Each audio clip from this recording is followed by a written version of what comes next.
చాలా వేగంగా మన దేశము సినిమాలో అభివృద్ధిని సాధిస్తున్నది.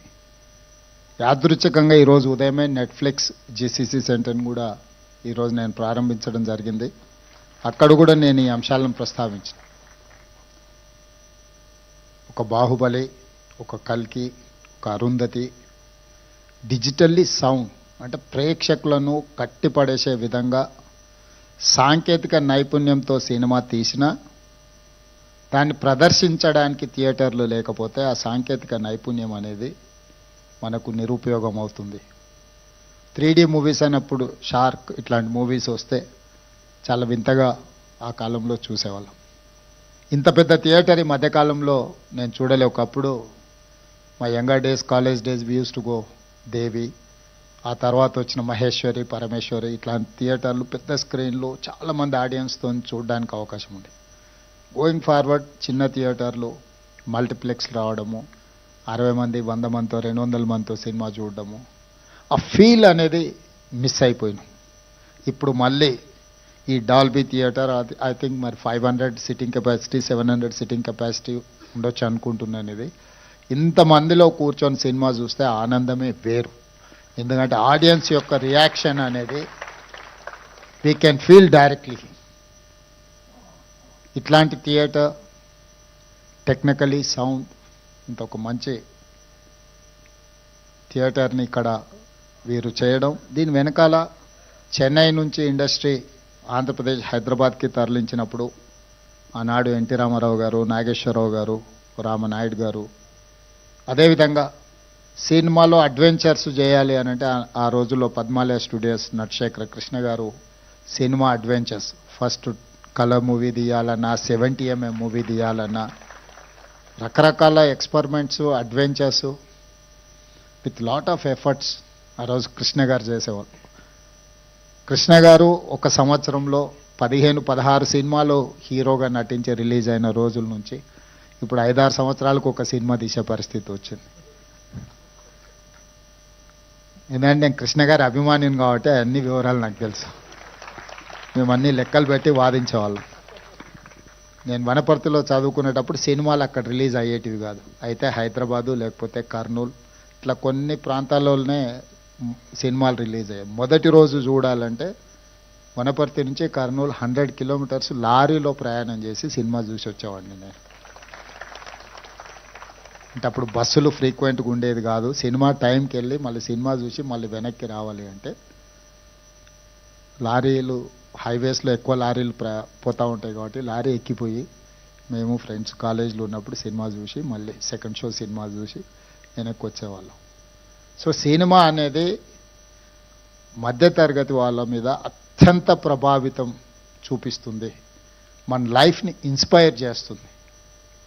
మన లైఫ్లో కొన్ని డెసిషన్ తీసుకోవడానికి కూడా సినిమా ఇండస్ట్రీ, సినిమా కథనాలు, సినిమా ప్రభావితం చేస్తుంది. సినిమా అనేది ఒక కమర్షియల్ ఎలిమెంటే కాదు, సినిమా అనేది ఒక సోషల్ యాంగిల్లో అత్యంత ప్రభావితం చూపించగలిగిన ఇండస్ట్రీ. సినిమాను క్యాజువల్గా మనం తీసుకోవాల్సిన అవసరం లేదు. It is going to influence on our lives. We have to recognise cinema as a industry. Telangana రాష్ట్ర ప్రభుత్వం ఐటీ, ఫార్మాతో పాటు సినిమా ఇండస్ట్రీని కూడా ఒక గొప్ప పరిశ్రమగా తెలంగాణ రాష్ట్రాన్ని అభివృద్ధి చేసే దాంట్లో దీన్ని ఒక భాగస్వామ్యం చేయాలనేది మా ఆలోచన. నేను చాలా సందర్భాలలో చెప్పిన, ఎట్లయితే హైదరాబాద్ నగరాన్ని బెంగళూరు, ఢిల్లీ, ముంబై, చెన్నై నగరాలతో మాకు పోటీ లేదు.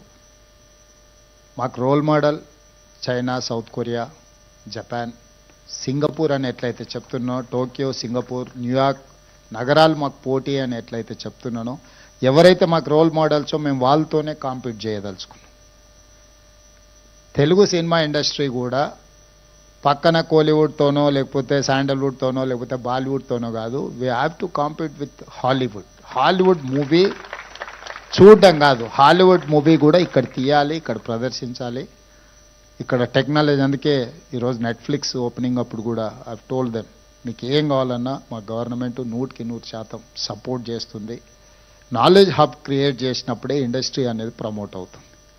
ఈరోజు కృష్ణానగర్ని మనకు చిన్న చూపు చూడొచ్చు, కానీ ఆ కృష్ణానగరే గొప్ప గొప్ప సినిమాలు ఇవ్వడానికి ఒక గొప్ప వేదికకు, ఒక బాహుబలి వచ్చిందన్న, ఒక పుష్ప వచ్చిందన్న, ఇట్లాంటి గొప్ప సినిమాలకు పనిచేసిన సాంకేతిక నైపుణ్యం ఉన్న కళాకారులు చాలామంది అక్కడ ఉన్నారు.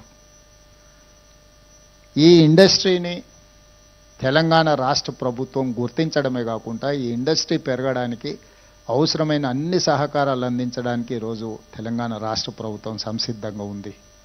అందులో భాగంగానే ఇది అల్లు అరవింద్ గారు లేకపోతే వారి కుటుంబం నిజంగా ఒక కొడుకు ప్రయోజకుడు అయినప్పుడు తండ్రికి అత్యంత గొప్ప సంతోషాన్ని ఇస్తుంది. తాను సొంతంగా ప్రయోజకుడు అయినప్పుడు కలిగే సంతోషానికంటే పుత్రవాత్సల్యం కానీ పుత్రుడు ప్రయోజకుడు అయినప్పుడు ఎక్కువ సంతోషాన్ని ఇస్తుంది. ఖచ్చితంగా స్వర్గంలో ఉన్న అల్లు రామలింగయ్య గారు ఈరోజు అల్లు అరవింద్ గారిని చూసి తప్పకుండా వారి మనసు ఉప్పొంగుతుంది అని నేను భావిస్తున్నాను. సినిమాలో నటుడుగా నేను వారిని చంటబ్బాయి సినిమాలో అరవింద్ గారు నటించి నాకు గుర్తుంది. సో వారు నటుడుగా కాకుండా పరిశ్రమలో ఒక ఇన్స్టిట్యూషనలైజేషన్, ఒక వ్యక్తిగా కాకుండా ఒక సంస్థగా గీతా ఆర్ట్స్ కానీ కుటుంబంలో ఇప్పుడు అల్లు అరవింద్ గారు ఏదైతే బన్నీని అల్లు అర్జున్ని లేకపోతే శిరీష్ని చూసి సంతోషపడుతున్నాడో, అంటే ఆయన సక్సెస్ కంటే కూడా ఆయన పిల్లల సక్సెస్ని ఆయన ఎంజాయ్ చేస్తున్నాడు. సో అల్లు రామలింగయ్య గారు, అల్లు అరవింద్ గారు, ఈరోజు బన్నీ, వీళ్ళ సక్సెస్ స్టోరీ చాలామందిని ఇన్స్పైర్ చేస్తారు. చాలామంది ది సక్సెస్ వెనకాల ఉన్న వాళ్ళ హార్డ్ వర్క్ని అర్థం చేసుకోవాలి. హార్డ్ వర్క్ అర్థమైనప్పుడు మనకు ఆ వ్యక్తుల పట్ల గౌరవం పెరుగుతుంది. సినిమా సక్సెస్ అవ్వడం, ఫెయిల్ అవ్వడం, బాగుంది బాగాలేదు, 100 రూపాయలు పెట్టి టికెట్ కొనుక్కొని మనం జడ్జ్ చేయొచ్చు. అంతకంటే మనకి ఎక్కువ ఇన్వెస్ట్మెంట్ కూడా అక్కర్లేదు. 100 రూపీస్ టికెట్ కొనుక్కొని సినిమాకి పోయినప్పుడు బయటకు వచ్చేటప్పుడు మనకు కావాల్సింది మనం మాట్లాడుకోవచ్చు. కానీ ఆ సినిమాని తీయడానికి దాని వెనకాల ఉన్న శ్రమ, కఠోరమైన దీక్ష, అట్లాంటి వాటిని మనం అందరం గుర్తించాలి. తప్పకుండా ఈరోజు అల్లు రామలింగయ్య గారి కుటుంబాన్ని, అల్లు అరవింద్ గారి కుటుంబాన్ని, మిత్రులు అల్లు అర్జున్, మీరందరూ ఒక ప్యాషన్ తోటి కంప్లీట్ ఇన్వాల్వ్మెంట్గా అనిపిస్తుంది ఇందులో. ఇంచ్ టు ఇంచ్ మీరు ఇష్టపడి, మనం మొదటిసారి ఇల్లు కట్టుకున్నప్పుడు, మొదటిసారి అంటే పెళ్ళి అయిన కొత్తలో మొదటిసారి ఇల్లు కట్టుకున్నప్పుడు మనకు ఒక రకమైన కన్విక్షన్, కమిట్మెంట్, ఒక భావోద్వేగం ఉంటుంది. ఈరోజు ఈ థియేటర్ పనితనంలో అల్లు అరవింద్ గారిని చూపిస్తూ డైరెక్టర్స్ గురించి కానీ వీళ్ళందరి గురించి చూపించినప్పుడు ఇంచ్ టు ఇంచ్ ఆయన ఇష్టపడి కట్టుకున్నది వారి మాటల్లోనే ఆ ఆనందం కనిపిస్తుంది. నాకు సమాచారం చెప్పడానికంటే కూడా తను పడ్డ శ్రమ ఈరోజు ఇక్కడ మన అందరం వచ్చి చూడడం ద్వారా మనం అది చూసే దాంట్లో మన కళ్ళల్లో ఒక మెరుపు కనిపిస్తే వారు చాలా సంతోషపడుతున్నారు. ఎందుకంటే నేను నిజంగా కష్టపడ్డది ఈరోజు దీనికి ఒక గుర్తింపు వచ్చింది. సో డెఫినెట్గా ఈ డాల్బీ థియేటర్ దేశంలోనే మన రాష్ట్రానికి, మన నగరానికి పేరు తెస్తుంది. ప్రభుత్వం వైపు నుంచి సంపూర్ణమైన సహకారాన్ని అందిస్తాం. భవిష్యత్తులో అల్లు అర్జున్ ఇంకా రాణించాలి. పాన్ ఇండియానే కాదు, హాలీవుడ్లో కూడా రాణించాలి. అంటే అక్కడికి కూడా రీచ్ అవ్వాలి మన సౌండ్.